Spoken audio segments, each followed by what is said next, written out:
السلام علیکم۔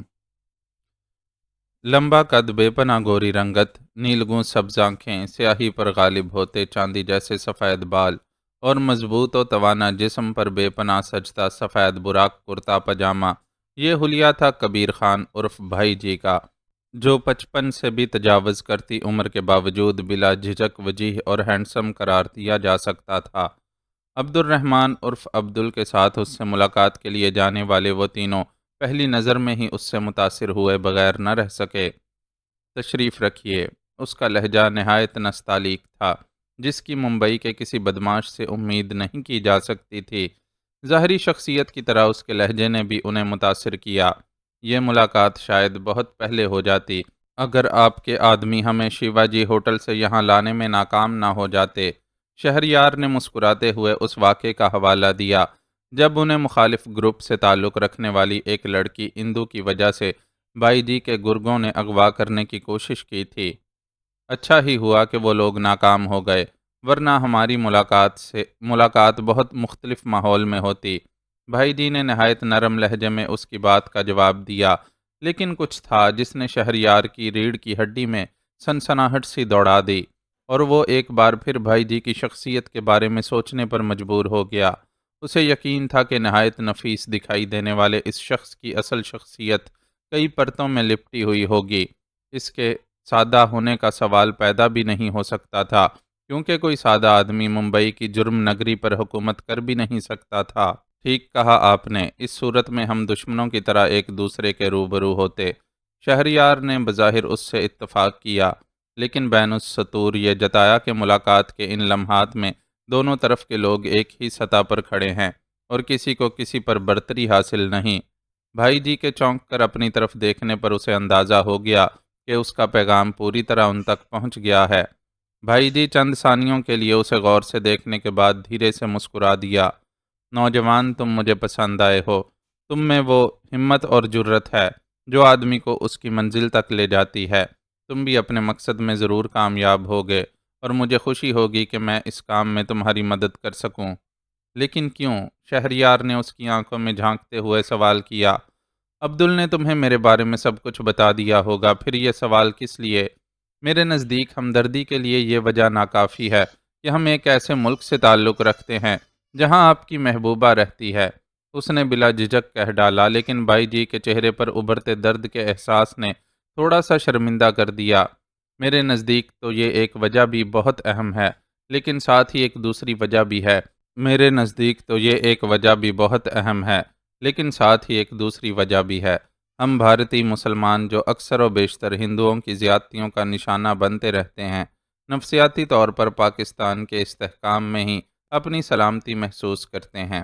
میرے جیسے طاقتور یہاں بہت کم ہیں، اکثریت کمزوروں کی ہے، اور ان کمزوروں کو یہ آسرا رہتا ہے کہ اگر ان کے ساتھ ظلم ہوگا تو مذہب کے علاوہ بھی بہت سے رشتوں سے جڑے ہونے کے باعث پاکستانی عوام اور حکومت دنیا کے سامنے ان کے حق میں آواز اٹھائے گی۔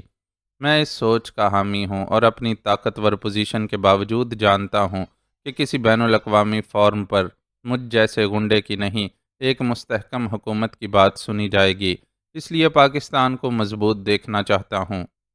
اللہ آپ کی یہ خواہش پوری کرے۔ اس کی بات سن کر شہریار نے بے ساختہ دعا کی اور مزید بولا، فی الحال تو ہمارا ملک دشمنوں کی سازشوں اور ریشہ دوانیوں کے باعث بہت مشکل حالات سے گزر رہا ہے، اور ہم سمیت بس چند گنے چنے لوگ ہی ہیں جو ان سازشوں کا توڑ کرنے کے لیے ڈٹے ہوئے ہیں۔ آپ جیسی شخصیت کا ساتھ مل گیا تو ہمارا کام ذرا آسان ہو جائے گا۔ پیچھے ہٹنے والے تو بہرحال ہم نہیں ہیں۔ میں اب تک تمہارا ساتھ ہی دیتا رہا ہوں، ورنہ بہت ممکن تھا کہ اب تک تم پولیس کی تحویل میں ہوتے۔ تمہیں شاید اندازہ نہیں ہے کہ اس وقت تم لوگ ممبئی میں سب سے زیادہ مطلوب افراد ہو، اور پولیس دیوانوں کی طرح تمہیں ڈھونڈ رہی ہے۔ تمہارے اس ساتھی کی رہائش گاہ کو انہوں نے ادھیڑ کر رکھ دیا ہے، اور اس سے معمولی واقفیت رکھنے والے لوگ بھی اس وقت سخت مشکل میں ہیں۔ بھائی جی کا اشارہ کلام کی طرف تھا۔ جس کنٹینر میں چھپ کر تم لوگ احمد آباد سے یہاں پہنچے ہو، اس کا تعلق اگر مجھ سے نہیں ہوتا تو تمہارا اتنی آسانی سے دوبارہ ممبئی میں داخل ہونا ممکن نہیں تھا۔ کتوں کی طرح کتوں کی طرح تمہاری بو سونگھتے پھرنے والے خفیہ اداروں کے آدمی اب تک تمہیں چھاپ لیتے۔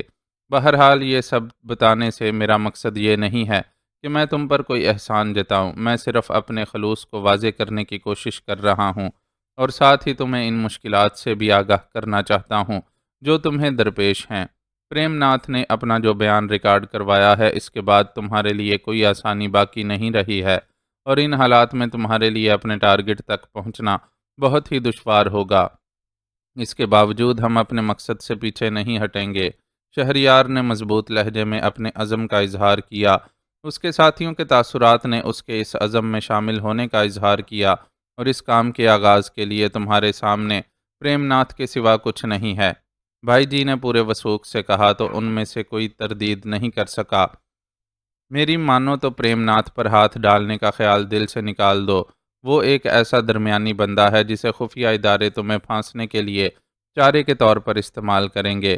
پھر اسے پکڑ کر تمہیں حاصل بھی کیا ہوگا؟ وہ زیادہ سے زیادہ تمہیں کسی ایسے فرد کا نام بتا دے گا جس کا راہ سے تعلق ہو، اور جس کی وجہ سے وہ ڈاکٹر فرحان جمیل کو خفیہ اداروں کی تحویل میں دینے میں کامیاب ہوا ہو۔ پریم ناتھ پر ہاتھ ڈالنا ہماری مجبوری ہے، کیونکہ اس کے سوا ہمارے سامنے ایسا کوئی فرد نہیں ہے جس کے ذریعے ہم اپنے مقصد تک پہنچ سکیں۔ شہریار نے اپنی مجبوری کا اعتراف کیا۔ ایسا فرد میں تمہیں تلاش کر کے دوں گا۔ میرے پاس اتنے وسائل ہیں کہ یہ چھوٹا سا کام آسانی سے ہو جائے گا۔ بھائی جی نے پورے وثوق سے دعویٰ کیا، اور پھر ذرا توقف کے بعد بولا، اس کام کے بدلے تمہیں بھی میرا ایک چھوٹا سا کام کرنا ہوگا۔ وہ کیا؟ شہریار نے چونک کر استفسار کیا۔ تمہیں میرے مخالف اشوک کو قتل کرنا ہوگا۔ اس کی فرمائش نے ان تینوں کو الجھن میں ڈال دیا۔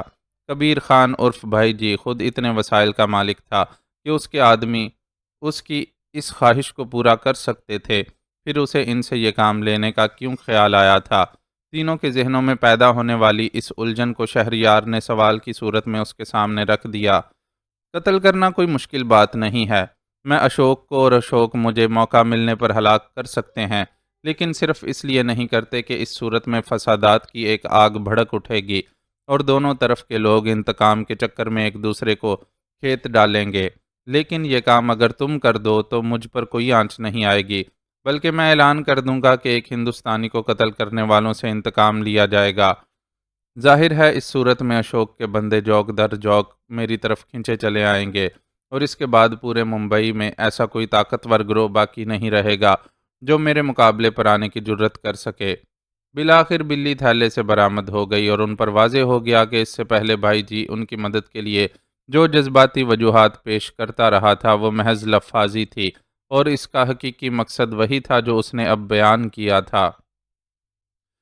تمہیں زخمی دیکھ کر افسوس ہوا، لیکن ساتھ ہی اس بات کی خوشی بھی کہ تم نے نہایت کامیابی سے دشمن کی چال کو ناکام بنا دیا۔ زخموں کی مرہم پٹی کروا کر جاوید علی ہیڈ کوارٹر واپس پہنچا تو وہاں سب سے پہلے عالیہ سے سامنا ہوا۔ تمہارے جذبات کے لیے شکریہ، لیکن یاد رکھنا کہ زخموں سے سپاہی کبھی نہیں گھبراتا، کیونکہ زخم ہی اس کے اصل میڈل ہوتے ہیں۔ اس نے مسکراتے ہوئے عالیہ کی بات کا جواب دیا تو وہ اس کا چہرہ دیکھتی رہ گئی۔ اچھا خاصا خون بہہ جانے کے باعث اس کی رنگت میں ہلکی سی زردی در آئی تھی، لیکن اس کے باوجود آنکھوں میں وہی چمک تھی جو اس کی ذہانت اور جرت کی گواہی دیتی تھی۔ اس طرح کیا دیکھ رہی ہیں خاتون؟ جاوید علی نے اسے ٹوکا۔ دیکھ رہی ہوں کہ جو لوگ اپنی زندگی کا درست نصب العین متعین کر لیتے ہیں کتنے بہادر اور کھرے نظر آتے ہیں، اس نے بے خودی کے عالم میں جواب دیا۔ اس تعریف نے میرا کئی لیٹر خون بڑھا دیا ہے، اور امید ہے کہ ڈاکٹر نے مجھے آئرن اور طاقت کی جو دوسری ادویات دی ہیں اب ان کے استعمال کی ضرورت نہیں پڑے گی۔ اس نے مذاق میں بات اڑانے کی کوشش کی، جس پر عالیہ کھل کر ہنس دی۔ جاوید علی نے محسوس کیا کہ یہ ہنسی اس سے بہت مختلف ہے جو مساج سینٹر میں وہ گاہکوں کو لبھانے کے لیے بکھیرتی تھی۔ یہ وہ خالص ہنسی تھی جو کسی بھی عام سی لڑکی کے ہونٹوں پر بکھرتی ہے۔ تم اپنی تیاری کر لو، آج میں تمہیں اس جگہ لے چلوں گا جہاں کا میں نے تم سے وعدہ کیا تھا۔ گفتگو کے سلسلے کو مزید آگے بڑھائے بغیر وہ اسے ہدایت دے کر خود آگے بڑھ گیا۔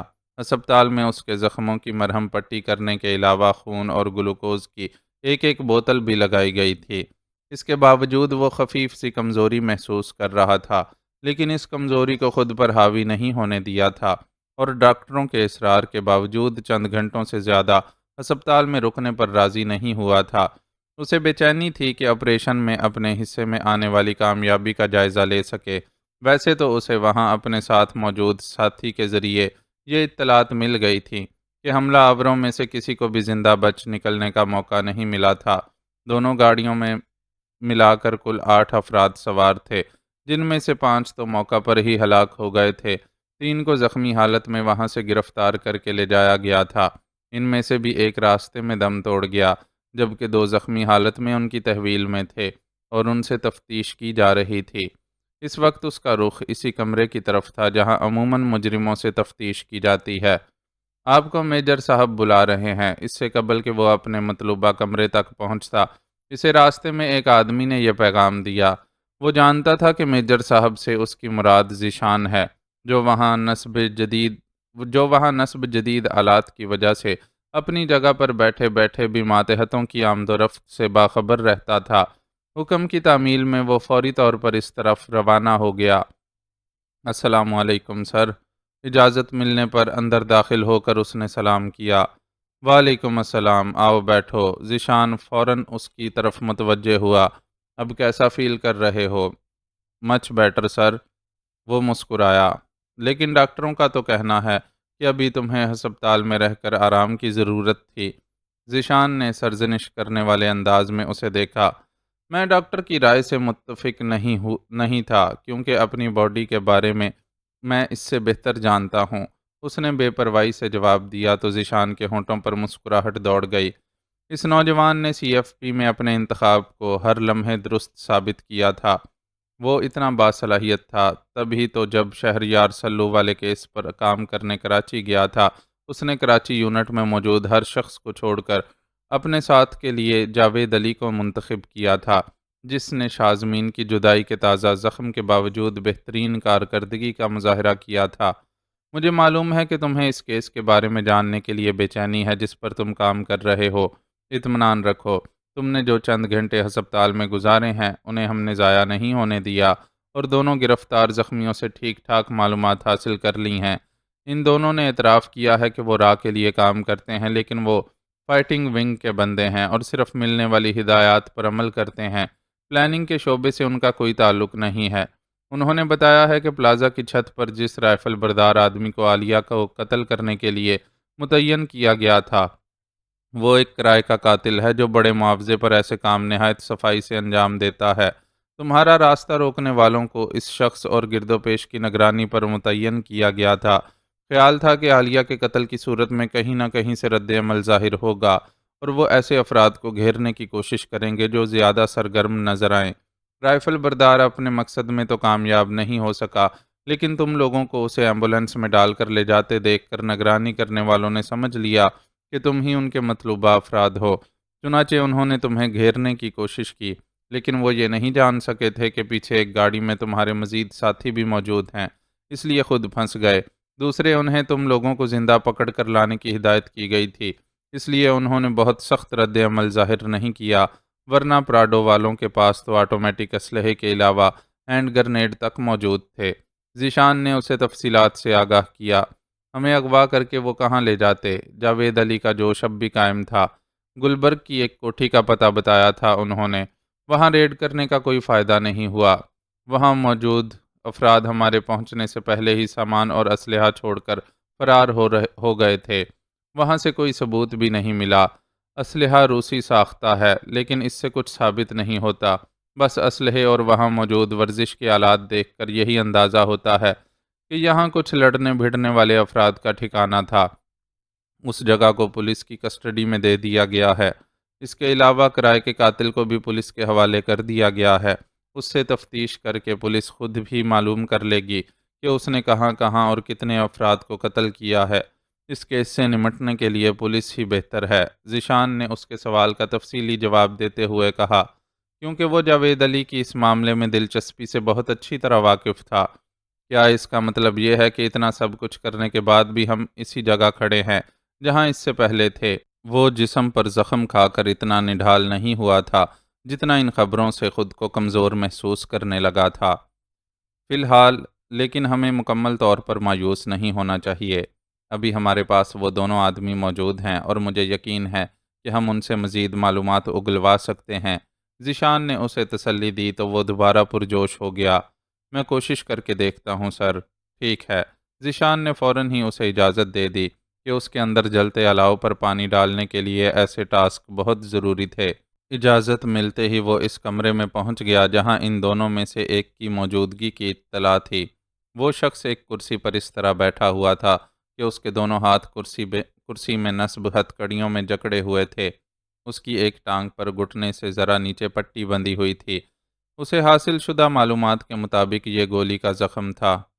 گولی نے اس کی ہڈی کو توڑ دیا تھا، لیکن انہوں نے اسے ہسپتال لے جانے کی زحمت نہیں کی تھی، اور سی ایف پی کے ایک ایسے اہلکار نے جو فوج میں میڈیکل کے شعبے سے وابستہ رہا تھا، اس کے پیر سے گولی نکال کر زخم پر بینڈیج باندھ دی تھی۔ یہ کوئی علاج نہیں تھا۔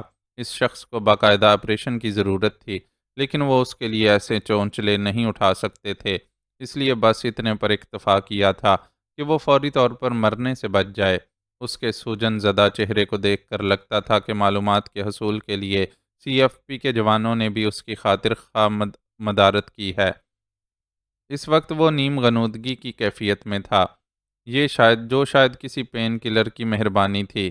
جاوید علی نے اس کے منہ پر زوردار تھپڑ رسید کیا تو وہ ایک کرہ کے ساتھ بیدار ہو گیا۔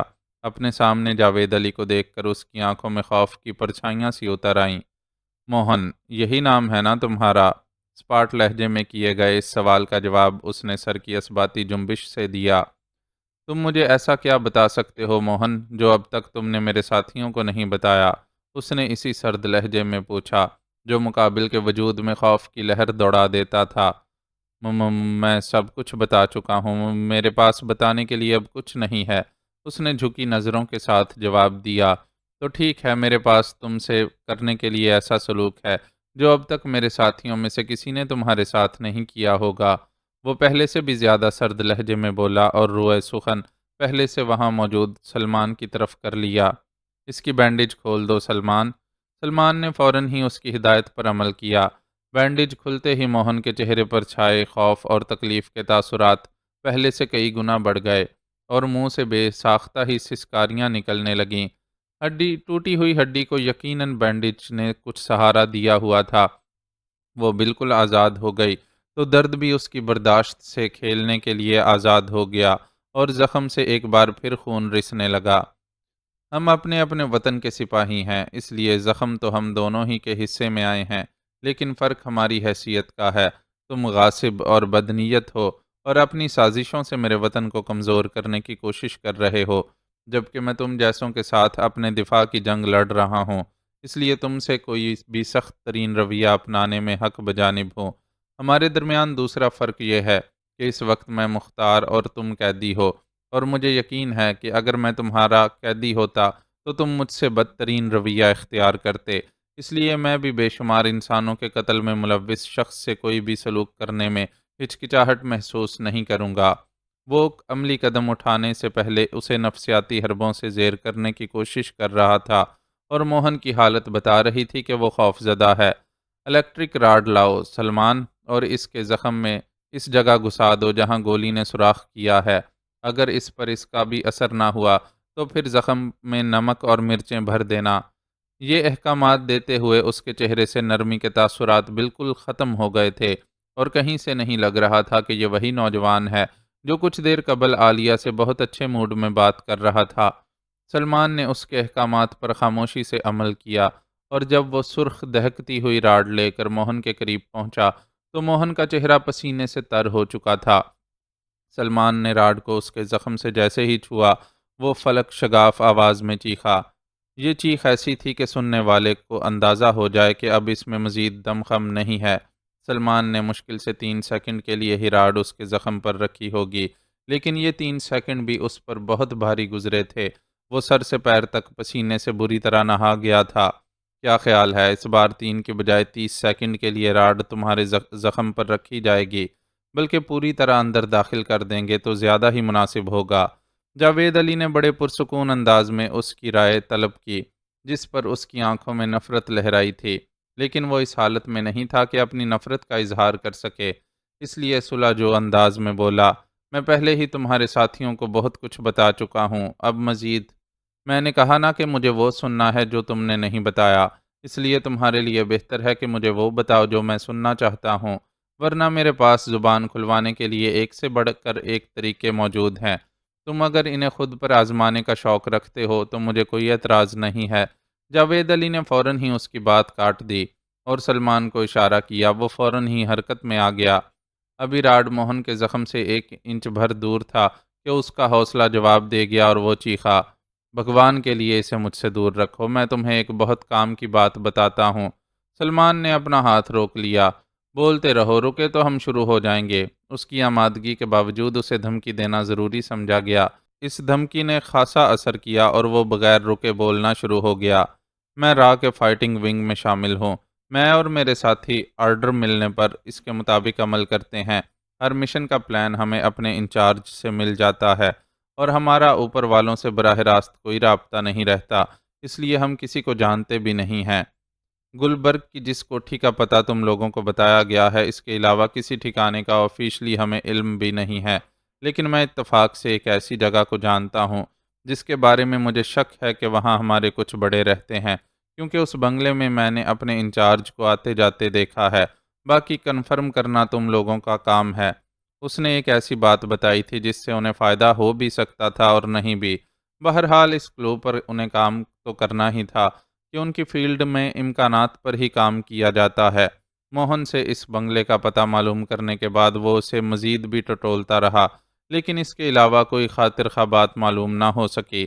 اس بنگلے کی نگرانی پر آدمی لگا دو، اس بار ہم ڈائریکٹ ریڈ کرنے کے بجائے موقع دیکھ کر کارروائی کریں گے۔ وہ سلمان کے ساتھ کمرے سے باہر نکلا تو اس سے کہا، ٹھیک ہے، ہو جائے گا، لیکن تم اپنا خیال رکھو۔ ابھی تمہیں ریسٹ کی ضرورت ہے اور تم ہسپتال سے اٹھ کر یہاں آ گئے ہو۔ سلمان نے اسے ٹوکا۔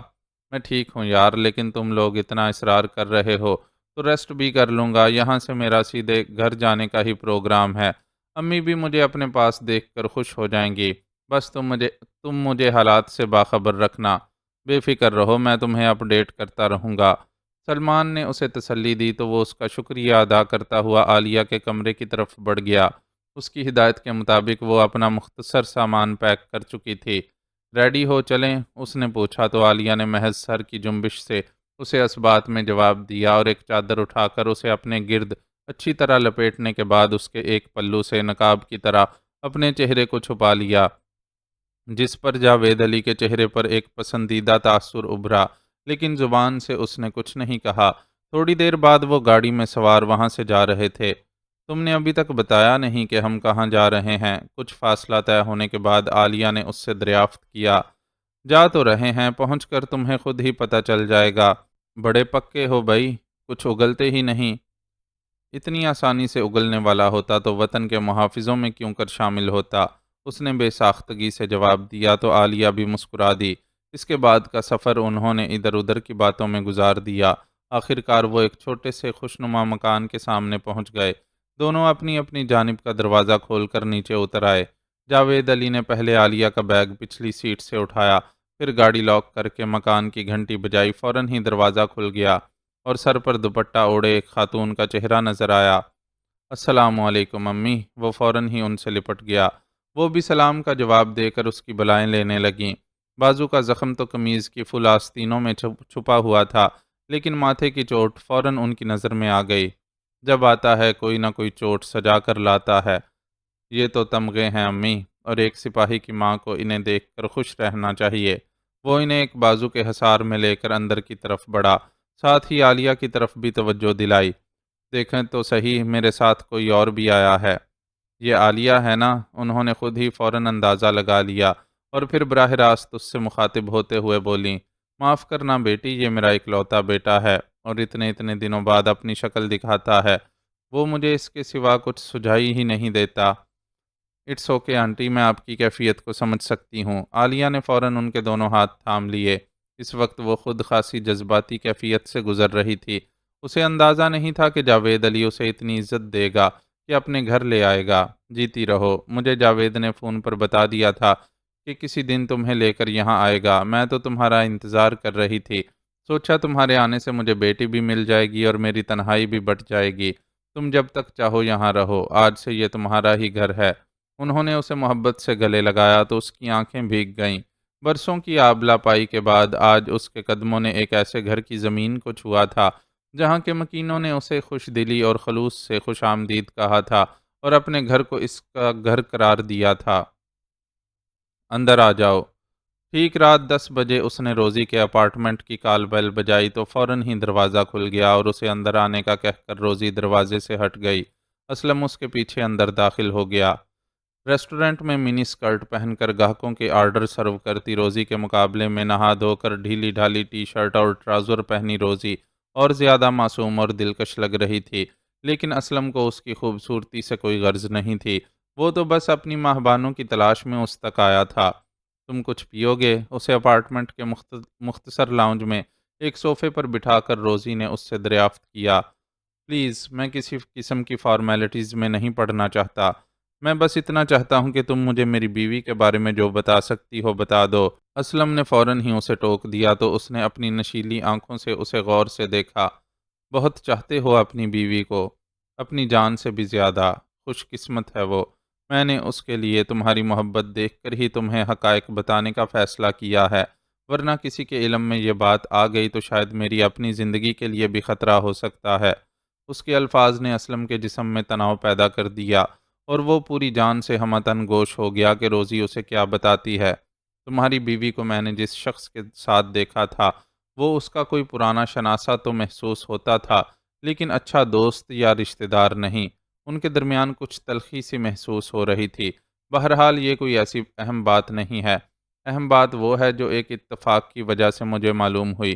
میرے گرینڈ پا گالف کورس کے ساتھ بنے مکانات میں سے ایک مکان میں رہتے ہیں اور میں کبھی کبھار ان سے ملنے چلی جاتی ہوں۔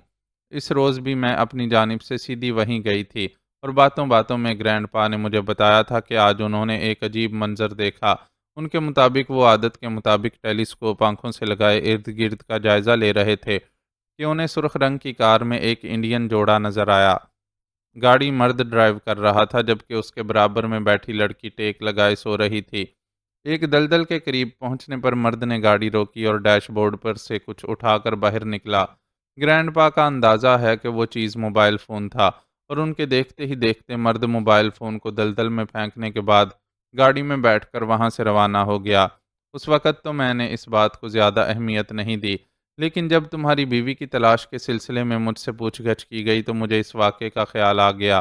میں نے پولیس کو کچھ بتانے سے پہلے گرینڈ پا سے اس جوڑے کا حلیہ معلوم کر لینا زیادہ بہتر سمجھا، لیکن بہت جلد پولیس کا ایسا رویہ سامنے آیا کہ جیسے وہ اس کیس کو دبانا چاہتی ہے۔ ہم لوگوں کو ہدایت دے دی گئی کہ اس سلسلے میں کسی سے اس کے سوا کوئی بات نہ کی جائے جو پولیس کے ریکارڈ کا حصہ ہے۔ میں قانون پسند شہری ہوں، لیکن تمہاری حالت دیکھ کر مجھے بہت دکھ ہوا اور میں نے فیصلہ کر لیا کہ تمہیں تمہاری بیوی کے بارے میں ضرور بتاؤں گی، کیونکہ گرینڈ پا سے بات کر کے اس بات کی تو میں تصدیق کر چکی تھی کہ ان کے دیکھے ہوئے جوڑے کا حلیہ وہی تھا جو ہمارے ریسٹورنٹ میں آنے والے جوڑے کا تھا۔ روزی تو شاید تیار ہی بیٹھی تھی کہ اس سے ملاقات ہوتے ہی سب کچھ اس کے گوش گزار کر دے، چنانچہ بولتی ہی چلی گئی، مجھے اس آدمی کا حلیہ بتاؤ۔ اسلم نے ساری بات سن کر اس سے کہا۔ جواب میں اس نے تفصیل سے اسے پورا حلیہ بتا دیا، جسے سن کر اسلم نے مایوسی سے نفی میں گردن ہلائی۔ نہیں، میں اس حلیے کے کسی فرد کو نہیں جانتا۔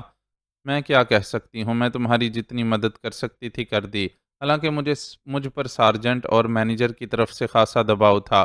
اس نے امریکیوں کے مخصوص انداز میں شانے اچکائے اور اس سے یکسر بے نیاز نظر آنے لگی۔ تھینک یو مس روزی، تم نے میری جو ہیلپ کی ہے اس کے لیے میں تمہارا شکر گزار ہوں۔ وہ بھی فوراً وہاں سے روانگی کے لیے کھڑا ہو گیا۔ یہ پہلا کلو تھا جو مہبانوں کے بارے میں ملا تھا، لیکن جس نے پریشانی کو مزید بڑھا دیا تھا۔ گرینڈ پا کا خیال ہے کہ وہ گاڑی جنگل کی طرف گئی تھی۔ وہ دروازے سے باہر نکل رہا تھا جب اسے اپنے پیچھے سے روزی کی آواز سنائی دی۔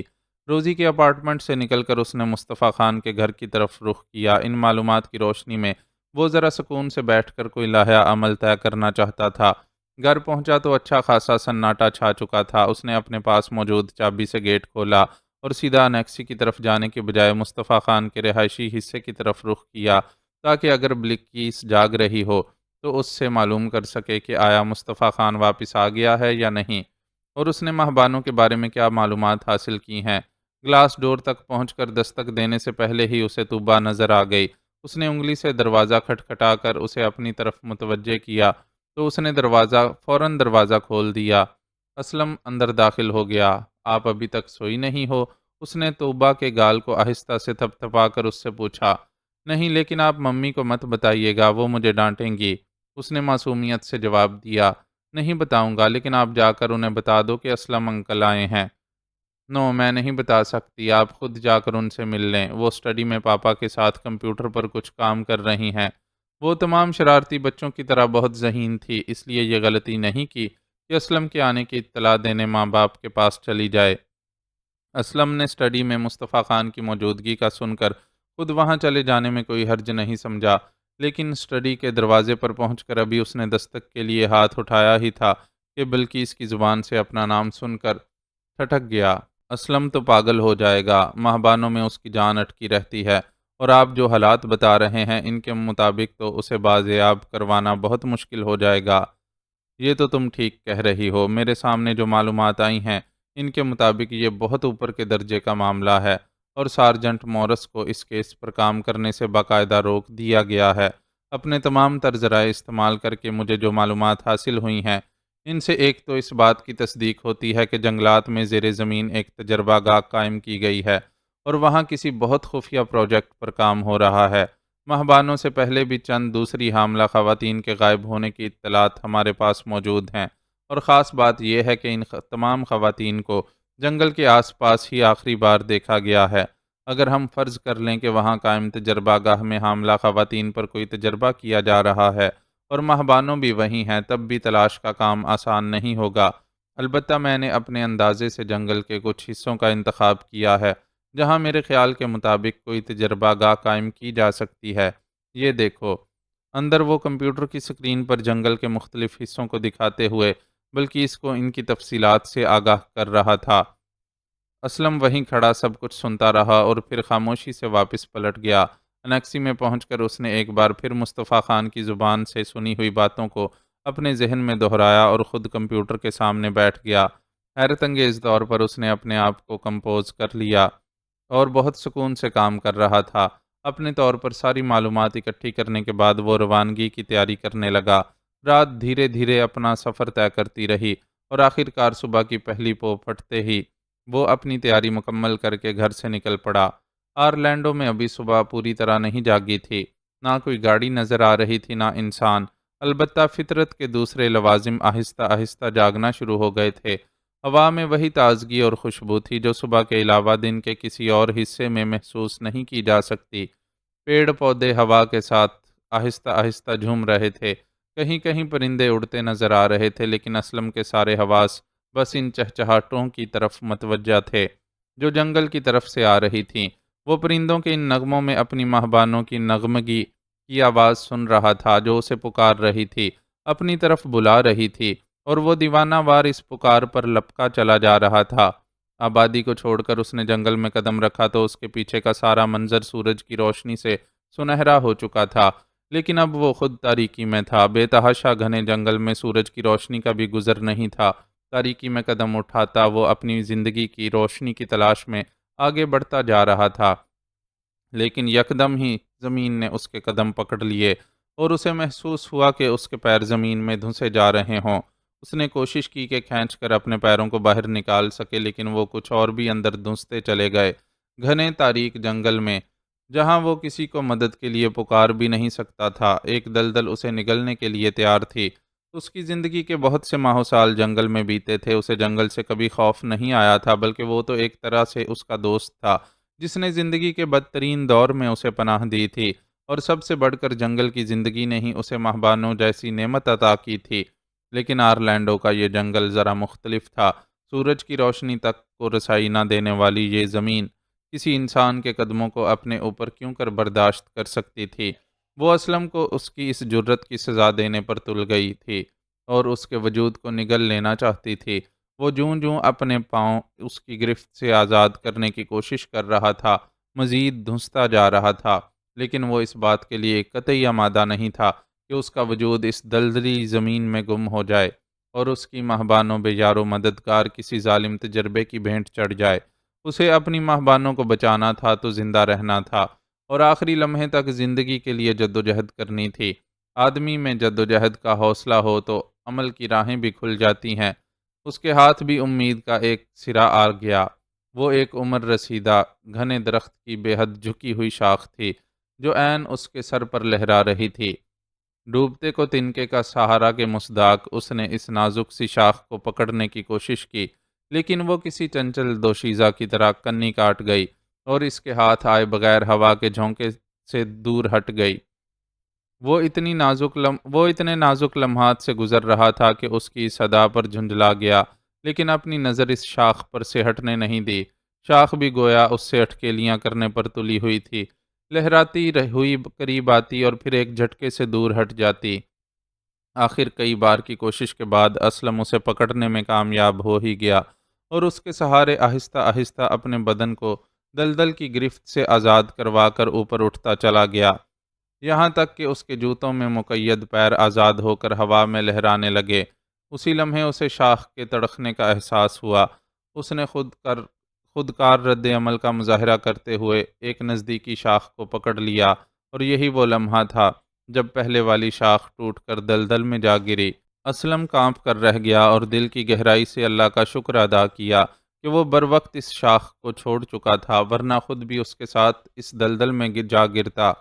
خوف اور شکر گزاری کے ان لمحات سے گزرنے کے بعد اس نے آگے کے سفر کا آغاز کیا اور ہاتھ میں تھمی شاخ کے سہارے اوپر اٹھنے لگا۔ لہراتی ہوئی اس شاخ کو پکڑ کر آگے کھسکتے ہوئے اسے احساس ہوا کہ یہ بہت عجیب و غریب شاخ ہے، جس میں نہ تو پھول پتے ہیں اور نہ ہی مزید ذیلی شاخیں، بس ایک گول اور کسی قدر پھسلواں ٹہنی ہے، جس کے سہارے اوپر کھسکنے میں اسے خاصی جدوجہد کرنی پڑ رہی ہے۔ ٹہنی کی نرماہٹ بھی اس کے لیے ایک انوکھا تجربہ تھا۔ جنگل میں ایک عمر گزارنے کے باوجود اس نے کوئی ایسا درخت نہیں دیکھا تھا جس کی ساخت اتنی عجیب ہو۔ بس وہ یہی سوچ سکا کہ آرلینڈو کے اس جنگل کے درخت اس کے وطن کے درختوں سے مختلف ہیں، اس لیے عجیب محسوس ہو رہا ہے۔ دن کا وقت ہونے کے باوجود وہاں روشنی اتنی کم تھی کہ اس کے لیے اس شاخ کا ڈھنگ سے جائزہ لینا ممکن نہیں تھا۔ ویسے بھی وہ یہاں کے درختوں پر ریسرچ کرنے تو آیا نہیں تھا جو زیادہ غور و خوض کرتا، بس جان بچا کر شاخ کے ذریعے موٹے تنے تک پہنچ گیا اور سکون کا سانس لیتے ہوئے ذرا دیر کے لیے آنکھیں موند لیں۔ اسی پل اسے اپنے نزدیک سرسراہٹ محسوس ہوئی، تو پٹ سے آنکھیں کھول دیں اور یہ دیکھ کر دنگ رہ گیا کہ جس شاخ کو پکڑ کر وہ تنے تک پہنچا تھا، وہ سرسراتی ہوئی اوپر کی طرف سفر کر رہی تھی۔ یکدم ہی اس پر انکشاف ہوا کہ وہ جسے شاخ سمجھ کر بڑے اطمینان سے اوپر چڑھنے کے لیے استعمال کر رہا تھا، وہ در حقیقت کوئی شاخ نہیں بلکہ جیتا جاگتا صحت مند اور طویل اژدہا تھا، جو اپنی لمبی دم لٹکائے اس درخت پر محو استراحت تھا۔ اللہ کے اس کرشمے نے اسے گنگ کر دیا۔ اژدہا، جس کی دہشت ایسی ہوتی ہے کہ عام انسان اس کے قریب جانے کا سوچ بھی نہیں سکتا، اس وقت اس کی زندگی کی ضمانت بن گیا تھا۔ اس نے ایک بار پھر تہہ دل سے اللہ کا شکر ادا کیا اور اس یقین کے ساتھ دوبارہ مہبانوں کی تلاش کے لیے کمر بستہ ہو گیا کہ اللہ اس کام میں اس کی مدد کر رہا ہے، ورنہ خطرناک دلدل اور موذی جانور سے وہ کیوں کر اتنی آسانی سے بچ نکلتا۔ کیا آپ نے اشوک کو قتل کرنے کے لیے اپنے ذہن کو آمادہ کر لیا ہے؟ کلام کے اس سوال پر کمپیوٹر پر مصروف شہریار نے پلٹ کر اس کی طرف دیکھا۔ اس وقت وہ بھائی جی کے ایک محفوظ ٹھکانے پر موجود تھے، جہاں انہیں ہر طرح کی سہولت اور آرام میسر تھا، اور عملاً وہ فارغ بیٹھے ہوئے مکھیاں مار رہے تھے۔ سچ پوچھو تو نہیں، میرے لیے انسانی جان کو ختم کرنا کبھی بھی آسان کام نہیں رہا۔ وطن دشمنوں سے نمٹنا اور انہیں ان کے انجام تک پہنچانا الگ بات ہے، لیکن جس طرح بھائی جی نے مجھ سے مطالبہ کیا ہے، مجھے خود پر کسی کرائے کے قاتل کا گمان ہو رہا ہے۔ کچھ دیر خاموشی سے کلام کا چہرہ دیکھنے کے بعد اس نے اپنے احساسات کا اظہار کیا۔ میں خود بھی ایسا ہی محسوس کر رہا ہوں، لیکن ہمارے پاس اس کے سوا کوئی دوسرا راستہ بھی نہیں ہے۔ ہم عملاً مفلوج ہو کر رہ گئے ہیں۔ بھائی جی کو ناراض کر کے اس ٹھکانے سے نہیں نکل سکتے، اور نکل گئے تو پولیس اور خفیہ ایجنسیاں ہمیں نہیں چھوڑیں گی۔ کلام نے بھی اپنے خیالات کا اظہار کیا۔ جب تم لوگ جانتے ہو کہ ہمارے پاس بھائی جی کی شرط ماننے کے سوا کوئی راستہ نہیں ہے، تو اس بحث کی کیا تک ہے؟ اشوک کون سا نیک اور عوام دوست آدمی ہے جو اس کی جان لینے پر آدمی شرمندگی محسوس کرے؟ وہ مرے گا تو اللہ کی مخلوق کو تھوڑا سکھ ہی محسوس ہوگا کہ زمین پر سے ایک شیطان کا وجود کم ہوا۔ تم دونوں کچھ مت کرنا، میں اس کا کام تمام کر دوں گا۔ چھٹانک بھر کی گولی دل میں اتار کر آدمی کی سانسیں بند کرنے میں محنت ہی کیا لگتی ہے؟ خاص طور پر اشوک جیسے بدذات کو تو میں بڑے شوق سے اوپر پہنچاؤں گا۔ ان دونوں سے ذرا فاصلے پر نرم و دبیز قالین پر تکیوں کے سہارے نیم دراز سلو نے اپنے موبائل پر کوئی گیم کھیلتے ہوئے اچانک ہی ان کی گفتگو میں مداخلت کی اور مسئلہ ہی ختم کر دیا۔ اس کے اس انداز پر شہریار اور کلام اسے دیکھتے ہی رہ گئے۔ اب وہ ان سے بے نیاز ایک بار پھر پورے انہماک سے گیم کی طرف متوجہ ہو چکا تھا۔ اس کے اس انداز پر بے ساختہ ہی شہریار کے ہونٹوں پر مسکراہٹ دوڑ گئی۔ بظاہر لاابالی نظر آنے والا یہ نوجوان ہر گزرتے دن کے ساتھ اس کے دل میں اپنے لیے پسندیدگی کے جذبات بڑھاتا جا رہا تھا، کیونکہ اتنے دنوں کے ساتھ نے اس پر واضح کر دیا تھا کہ وہ اتنا بے نیاز نہیں جتنا خود کو ظاہر کرتا ہے۔ حقیقتاً وہ ایک ذہین، چابک دست اور حساس شخص تھا جس نے اپنے آپ پر بے نیازی کا خول چڑھا رکھا تھا۔ اس خول کے نیچے سے جھانکتی اس کی نرم اور حساس فطرت شہریار کو بہت پیاری لگتی تھی، اور اس نے سوچ لیا تھا کہ ان بکھیڑوں سے نمٹنے کے بعد جب وہ وطن واپس جائیں گے تو وہ اس کے لیے اچھی زندگی کے انتظام کے لیے بھرپور کوشش کرے گا۔ کچھ بعید نہیں تھا کہ وہ سی ایف پی میں اس کی شمولیت کے لیے سفارش کر دیتا۔ بہرحال ابھی وہ وقت دور تھا اور انہیں حال کے مسائل سے نمٹنا تھا۔ کھانا تیار ہے جناب، آپ لوگ ڈائننگ روم میں آ جائیں۔ وہاں عبدل بھائی کھانے پر آپ کا انتظار کر رہے ہیں۔ وہ جانے کتنی دیر تک سلو کے بارے میں سوچتا رہا کہ ملازم کی مداخلت نے اسے واپس کمرے کے ماحول میں کھینچ لیا۔ ٹھیک ہے تم چلو، ہم آ رہے ہیں، اس نے ملازم کو جواب دیا اور اپنی جگہ چھوڑ دی۔ سلو اور کلام نے بھی اس کی تقلید کی۔ کچھ دیر میں ہی وہ تینوں ڈائننگ روم میں موجود تھے، جہاں عبد الرحمن ان کا منتظر تھا۔ پہلے کھانا کھا لیتے ہیں، پھر کام کی بات کریں گے، رسمی الیکس لیک کے بعد عبد الرحمن نے ان سے کہا تو وہ لوگ کھانے کی طرف متوجہ ہو گئے۔ کھانا بڑے طریقے کا تھا۔ چکن کڑاہی، آلو مٹر کی بھجیا، ارہر کی دال، بگھارے چاول اور گرم گرم روٹیوں کے علاوہ سلاد، اچار اور رائتے کا بھی اہتمام تھا۔ ایسے متنوع دسترخوان سے ہر مزاج کا بندہ اپنا پیٹ بھر سکتا تھا۔ ان تینوں نے بھی اپنی اپنی پسند کے مطابق پلیٹوں میں کھانا نکالا اور کھانے میں مصروف ہو گئے۔ نمکین کے بعد میٹھے کا دور چلا اور پھر عبد الرحمن ملازم کو چائے پہنچانے کا حکم دیتا ہوا ان تینوں کو لے کر واپس اسی کمرے میں آ گیا جہاں وہ کھانے سے قبل بیٹھے ہوئے تھے۔ بڑے کام کی خبر لایا ہوں تم لوگوں کے لیے، دل خوش ہو جائے گا تمہارا۔ کمرے میں داخل ہو کر اس نے بڑے شوق سے انہیں بتایا۔ کام کی خبر ہے تو بتانے میں دیر کیسی، فوراً سنا ڈالو، اس کی بات کا شہریار نے جواب دیا۔ سنانے سے زیادہ دکھانے کی خبر ہے۔ وہ کمپیوٹر کے ساتھ جا بیٹھا اور اپنے بائیں ہاتھ میں موجود چمڑے کے بڑے سے پرس سے ایک سی ڈی باہر نکال کر لگانے لگا۔ وہ تینوں اس کی طرف متوجہ ہو گئے۔ چند لمحوں بعد مانیٹر کی سکرین پر متحرک تصویریں نظر آنے لگیں۔ ان تصویروں میں اشوک کا چہرہ ان کے لیے آشنا تھا، لیکن ایک چہرے کے گرد بنے سرکل نے انہیں بتا دیا کہ عبد الرحمن انہیں کس کی طرف متوجہ کرنا چاہتا ہے۔ تیزی سے بدلتے مناظر میں ہر بار اسی چہرے کے گرد موجود سرکل نے مزید تصدیق کر دی کہ اصل اہمیت اسی کی ہے۔ یہ مختلف مواقع پر تیار کی گئی ویڈیوز تھیں جنہیں خاص طور پر اسی مقصد کے لیے یکجا کر دیا گیا تھا۔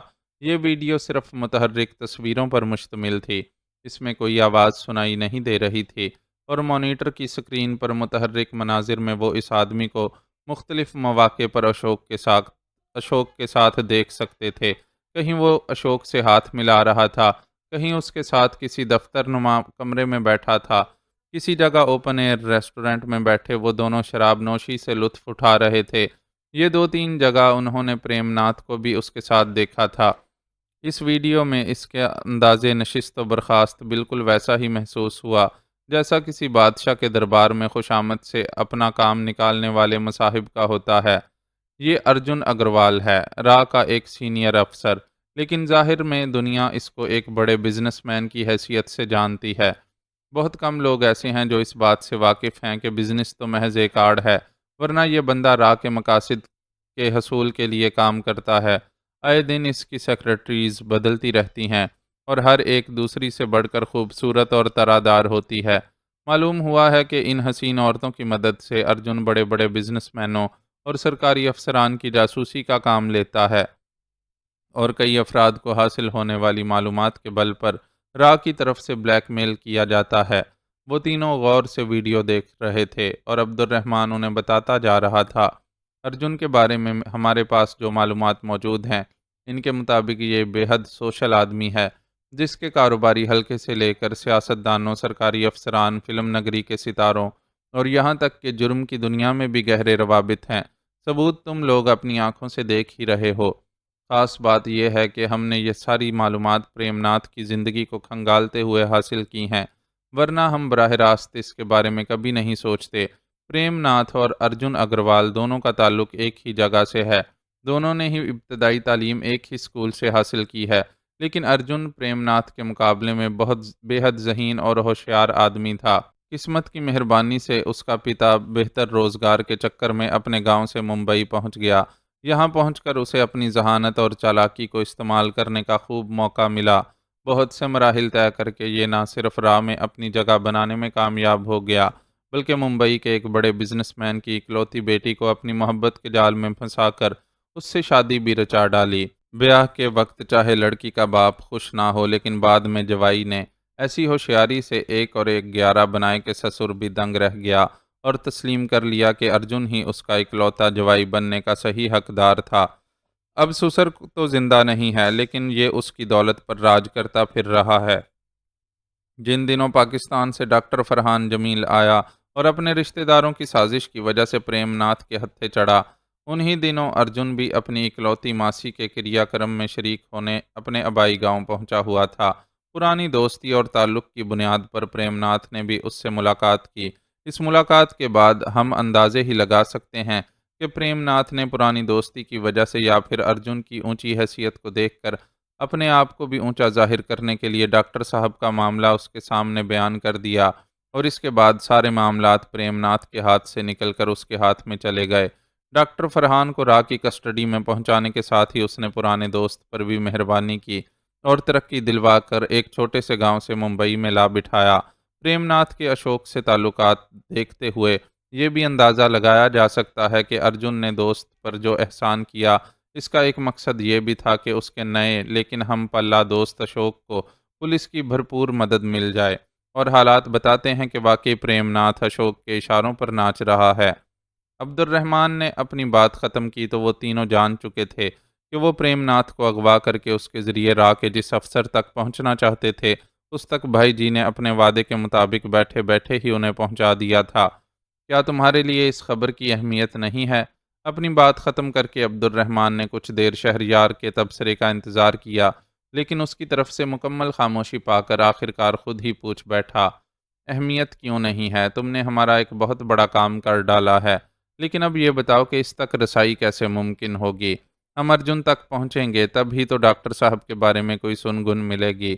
وہ جیسے کسی گہرے خیال سے باہر نکل کر بولا، اس کی سیکیورٹی بہت سخت ہے، اس نے نجی گارڈز بھی رکھے ہوئے ہیں اور ان کے بارے میں کہا جاتا ہے کہ سب نہایت اعلیٰ تربیت یافتہ ہیں۔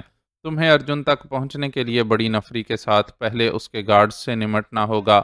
میں نے اپنے آدمیوں میں سے ایسے افراد کی لسٹ بنا لی ہے جو ہمارے گروپ سے تعلق رکھنے کی شہرت نہیں رکھتے۔ تم جب بھی ارجن سے نمٹنے جاؤ گے، ہمارے آدمی تمہاری مدد کے لیے جدید اسلحے کے ساتھ تیار ہوں گے، اور مجھے یقین ہے کہ ان میں سے کوئی ایک بھی ایسا نہیں نکلے گا جو تمہیں چھوڑ کر بھاگنے کا سوچ سکے۔ ان کے پاس آنے سے پہلے وہ اپنا سارا ہوم ورک کر کے آیا تھا۔ تھینک یو عبد الرحمن، ہمیں صرف اسلحے اور سواری کی ضرورت ہے۔ میں اپنے ساتھ زیادہ بھیڑ باڑ لے جا کر دشمن کو ہوشیار نہیں کرنا چاہتا۔ ٹھیک ہے، تمہیں جو چاہیے اس کی لسٹ بنا دو، تمہیں وقت پر سب مل جائے گا۔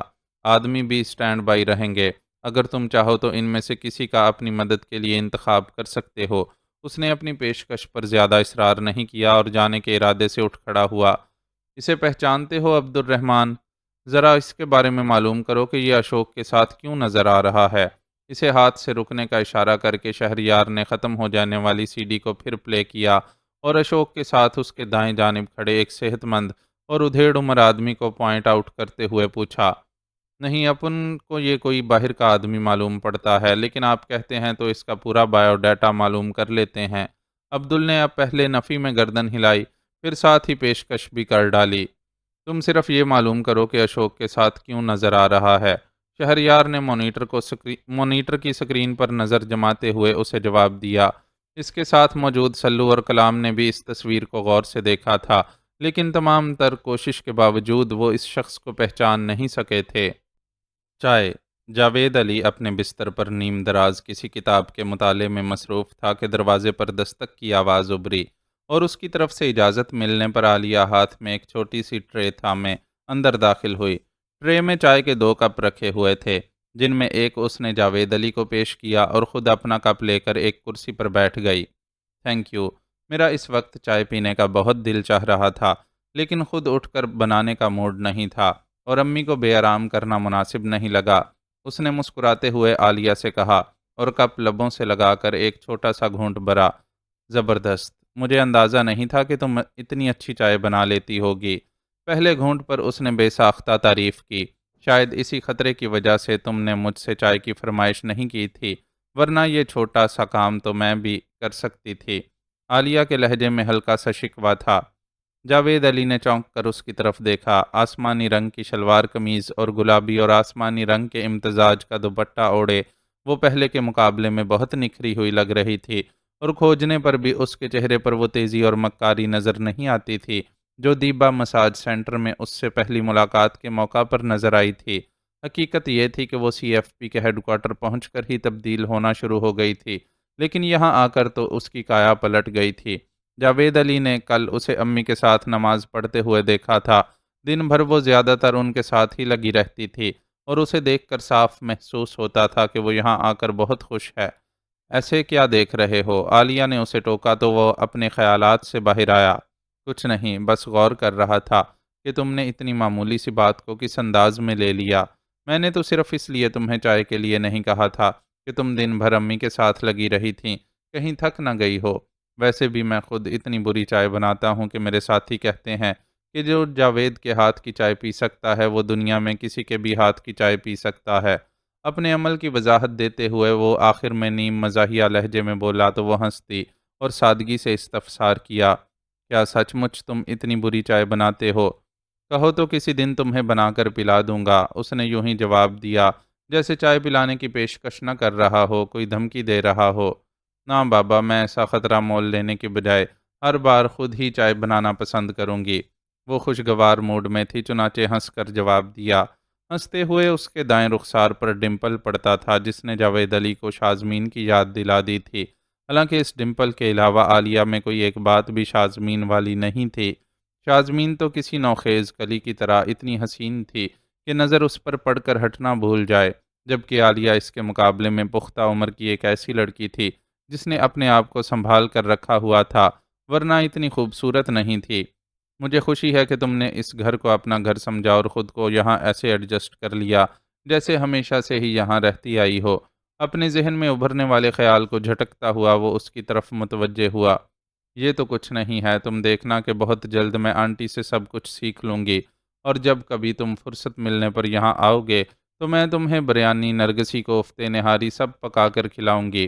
اس نے جاوید علی کی پسندیدہ ڈشز کے نام گنواتے ہوئے دعویٰ کیا۔ ضرور، یہ تو اچھی بات ہے کہ تم اچھی لڑکیوں کی طرح امور خانہ داری کی تربیت حاصل کرو، لیکن میرا تمہیں مشورہ ہے کہ صرف ان کاموں میں ہی کھپ کر نہ رہ جاؤ۔ تم ذہین اور باصلاحیت ہو، کوشش کرو کہ اپنی صلاحیتوں کو استعمال کر سکو۔ مزید تعلیم سے لے کر کسی بھی قسم کے کورسز تک میں ہر معاملے میں تمہاری مدد کرنے کو تیار ہوں۔ بس ایک بار تم میرے سامنے اپنی خواہش کا اظہار کر دینا۔ جاوید علی نے خلوص دل سے اسے پیشکش کی۔ تھینک یو، میں تمہاری اس آفر کو یاد رکھوں گی، لیکن فی الحال میں کچھ عرصہ ایسے ہی گزارنا چاہتی ہوں۔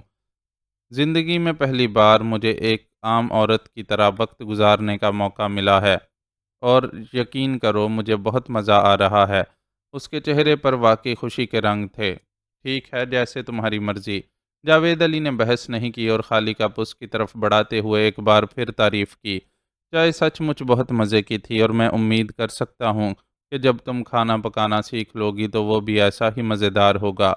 انشاءاللہ، عالیہ نے مسکراتے ہوئے بے ساختہ کہا، اور پھر خالی کپوں کو ٹرے میں رکھ کر اپنی جگہ سے اٹھ کھڑی ہوئی۔ اسے جاتا دیکھ کر جاوید علی نے ایک بار پھر زیر مطالعہ کتاب ہاتھ میں لے لی، جس پر عالیہ نے اسے ٹوکا، تمہیں آرام کے لیے چھٹیاں دی گئی ہیں، لیکن میں دیکھ رہی ہوں کہ تم آرام بالکل نہیں کر رہے، رات کو بھی دیر تک تمہارے کمرے کی لائٹ آن رہتی ہے۔ میں بالکل فٹ ہوں یار، اور اب مجھے مزید آرام کی ضرورت بھی نہیں ہے۔ سلمان کی طرف سے اشارہ ملتے ہی واپس اپنی ڈیوٹی پر چلا جاؤں گا۔ ٹھیک ہے، جیسی تمہاری مرضی، مجھے معلوم ہے کہ کوئی کچھ بھی کہے تم وہی کرو گے جو تمہارا دل چاہے گا، کچھ خفگی سے کہتی ہوئی وہ کمرے سے باہر نکل گئی تو جاوید علی مسکرانے لگا اور پھر دوبارہ کتاب کی طرف متوجہ ہونے کی بجائے اسے ایک طرف رکھ کر سائڈ ٹیبل پر رکھا اپنا سیل فون اٹھا لیا۔ اس کی ذہنی رو یکدم ہی بدل گئی تھی اور اب وہ سلمان سے رابطہ کر کے موجودہ صورتحال جاننے کا خواہش مند تھا۔ را کے فائٹنگ ونگ سے تعلق رکھنے والے موہن نے جس بنگلے کی نشاندہی کی تھی اس کی مسلسل نگرانی کی جا رہی تھی، جس کے نتیجے میں وہ لوگ اس بات پر پر یقین ہو چکے تھے کہ اس بنگلے میں واقعی کچھ مشکوک افراد رہائش پذیر ہیں۔ تاہم ٹھوس ثبوت کے بغیر وہ لوگ کارروائی نہیں کرنا چاہ رہے تھے، مناسب وقت اور بس مناسب وقت کے انتظار میں تھے۔ ہاں جاوید، اب کیسی طبیعت ہے تمہاری؟ سلمان کا نمبر ملانے پر اس کی طرف سے فوراً ہی کال ریسیو کر لی گئی اور اس نے بے تکلفی سے پوچھا، میں بالکل فرسٹ کلاس فٹ ہوں، تم یہ بتاؤ کہ آج کی کیا خبریں ہیں؟ آج پورا دن تم نے مجھے کال ہی نہیں کی۔ اسے اپنی خیریت سے آگاہ کرنے کے ساتھ ہی اس نے شکوہ بھی کیا، سوری یار، آج مصروفیت ذرا زیادہ ہی رہی، میں نے سوچا کہ پہلے سارے کام نمٹا لوں پھر تمہیں فون کر کے کوئی اچھی خبر سناؤں گا۔ سلمان کے انداز میں دبا دبا جوش تھا جس نے جاوید علی کو چونکا دیا۔ کیا مطلب، کوئی خاص بات؟ ہاں یار، بہت خاص بات ہے، تمہیں معلوم ہے نا کہ ہم اس بنگلے کی بیرونی نگرانی کے ساتھ ساتھ اندر کے حالات جاننے کے لیے بھی کوششوں میں لگے ہوئے تھے، لیکن کامیاب نہیں ہو پا رہے تھے کیونکہ ٹیلی فون پر وہ لوگ کھل کر کوئی بات کرتے ہی نہیں تھے اور ہم انہیں نگرانی کا احساس نہ ہونے دینے کے لیے بہت محتاط تھے۔ یہاں تک کہ نگرانی کرنے والے بھی بنگلے سے بہت دور رہ کر ٹیلیسکوپ کے ذریعے نگرانی کر رہے ہیں۔ ایسے میں کسی ایسی ڈیوائس کو جس کے ذریعے اندر کے حالات معلوم ہو سکیں بنگلے کے اندر پہنچانا بہت مشکل ہو گیا تھا۔ پھر شفیع کو ایک ترکیب سوجی، اس کے پاس چھوٹی نسل کا ایک بہت خوبصورت کتا ہے جو خاصا ذہین بھی ہے۔ ہم نے اس کتے کے گلے میں پڑے پٹے میں ایک چھوٹی سی ڈیوائس اٹیچ کر کے اسے بنگلے کی طرف بھیج دیا۔ وہ کتا اتنا خوبصورت ہے کہ سوال ہی پیدا نہیں ہوتا کہ کوئی اسے نقصان پہنچانے کا سوچے۔ بنگلے کے گارڈز نے بھی اسے اندر جانے سے نہیں روکا اور ہماری خوش قسمتی کہ وہاں موجود افراد کو وہ کتا اتنا پسند آیا کہ انہوں نے اسے اس کے مالک تک پہنچانے کی کوشش کرنے کی بجائے وہیں روک لیا۔ اب وہ وہاں بنگلے میں موجود ہے اور ہمیں اندر کے حالات کی سنگن مل رہی ہے۔ ابھی تھوڑی دیر پہلے ہی میرے علم میں یہ بات آئی ہے کہ آج رات اس بنگلے میں کوئی اہم میٹنگ ہونے والی ہے اور اس میٹنگ میں بڑے اہم لوگ شرکت کریں گے۔ سلمان نے تفصیل کے ساتھ اسے ساری بات بتائی تو وہ بھی جوش میں بھر گیا۔ یہ تو ہمیں بڑا گولڈن چانس ملا ہے، اگر آج رات ہم وہاں بھرپور کارروائی کریں تو بڑی کامیابی حاصل کر سکتے ہیں۔ میں تمہارے پاس پہنچتا ہوں، پھر ساتھ بیٹھ کر کارروائی کے لیے پلاننگ کرتے ہیں۔ اس دوران تم اپنے طور پر جو انتظامات کرنا چاہو کرتے رہو، لیکن یار تم زخمی ہو، تمہیں چاہیے کہ آرام کرو، ہم لوگ انشاءاللہ سب سنبھال لیں گے۔ سلمان نے اسے روکنا چاہا، نہیں میں بالکل ٹھیک ہوں، زخم بھر چکے ہیں اور میں کسی بھی کارروائی کے لیے خود کو بالکل فٹ محسوس کر رہا ہوں۔ ٹھیک ہے، آ جاؤ، مجھے معلوم ہے کہ تمہارے جیسا ضدی آدمی میرے روکنے سے رکے گا تھوڑی۔ اس کا جواب سن کر سلمان نے ہتھیار ڈالنے والے انداز میں کہا تو وہ سلسلہ منقطع کر کے روانگی کی تیاری کرنے لگا۔ ٹھیک 15 منٹ بعد وہ گھر سے روانہ ہو چکا تھا۔ اپنی روانگی کی اطلاع دینے کے لیے اس نے ایک کاغذ پر پیغام لکھ کر ٹیبل کلاک کے نیچے رکھ دیا تھا۔ یہ اس کا ہمیشہ کا معمول تھا کہ جب کبھی ایمرجنسی میں روانہ ہونا پڑتا ماں کے آرام میں خلل نہیں ڈالتا تھا اور اسی طرح خاموشی سے پیغام لکھ کر روانہ ہو جاتا۔ بعد میں فون پر ان سے رابطہ کر کے انہیں تسلی بھی دے دیتا کہ بخیر و عافیت اپنی منزل پر پہنچ چکا ہے۔ شروع میں تو وہ اس کی طرز عمل پر ناراض ہوتی تھیں، لیکن اب انہوں نے صبر کر لیا تھا اور سمجھ گئی تھیں کہ بیٹے کی رگوں میں دوڑتا شہید باپ کا لہو اسے وطن کی محبت سے زیادہ کسی محبت میں مبتلا نہیں ہونے دے گا، اور جب وطن کو اس کی ضرورت ہوگی وہ یوں ہی سب کچھ بھلا کر دوڑا جائے گا۔ معزز ناظرین و سامعین، لائک، کمنٹس اور شیئر ضرور کریں، شکریہ۔